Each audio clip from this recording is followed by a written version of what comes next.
मानव जीवन का मूल उद्देश्य भक्ति करके भगवान के पास जाना है।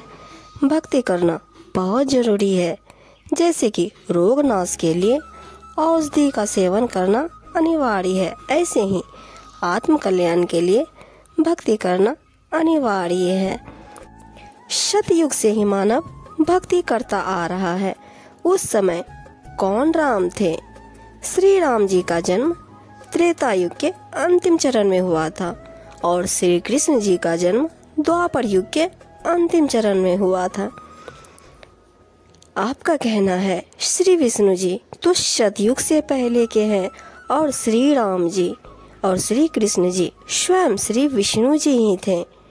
सतयुग में महर्षि वाल्मीकि जी राम राम नाम जाप करते थे, वे विष्णु विष्णु नहीं जपते थे।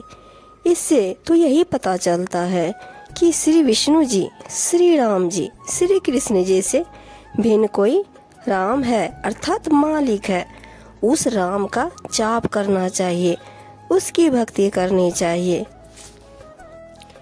साहिब जी कहते हैं, राम लिया जिन सब लिया, सब शास्त्रन को भेद, बिना राम नर के गए, पढ़े गुनी चारों वेद।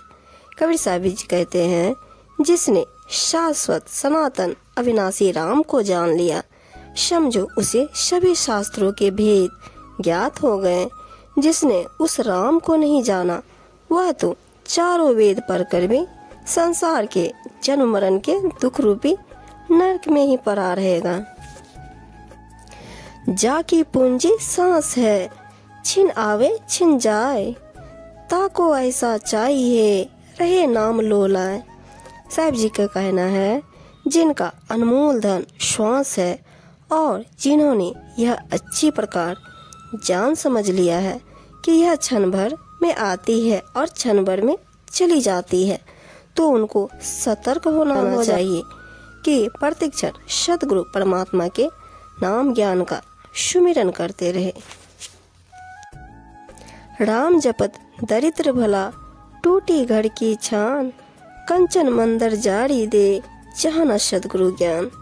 कहते हैं, जो राम सबके भीतर रमा हुआ है, उस राम का जाप करने वाला वह गरीब बहुत अच्छा है, जिसके घर का छप्पर भी टूटा हुआ है, परंतु उस सोने के मंदिर व महल में आग लगा दो जिसमें सद्गुरु के ज्ञान की चर्चा तक नहीं होती।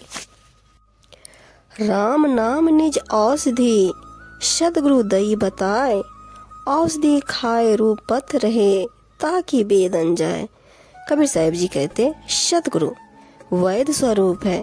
उन्होंने जन्म मरण आदि जैसे रोगों की निवृत्ति के लिए राम नाम रूपी औषधि बता दी है। इस औषधि को खाकर वही रोग मुक्त होता है जो उचित रूप से नियम संयम आदि का पालन करता है, अर्थात सदा संग मार्ग पर ही गमन करता है। राम नाम जाना नहीं, लागी मोटी खोर, काया हांडी काट की, नहवा चढ़े बहोर। कबीर जी कहते हैं, इस संसार में अभिमानवश बहुत बड़ी भूल हो गई है कि सार तत्व को, राम नाम को नहीं जान पाए और अवसर हाथ से निकल गया। यह शरीर तो काठ की हांडी के समान है, जो एक बार आग पर चढ़ जाने पर पुनः नहीं चढ़ती। उसी प्रकार शरीर शमशान घाट में चिता की अग्नि में जलने पर पुनः लौटकर नहीं आता।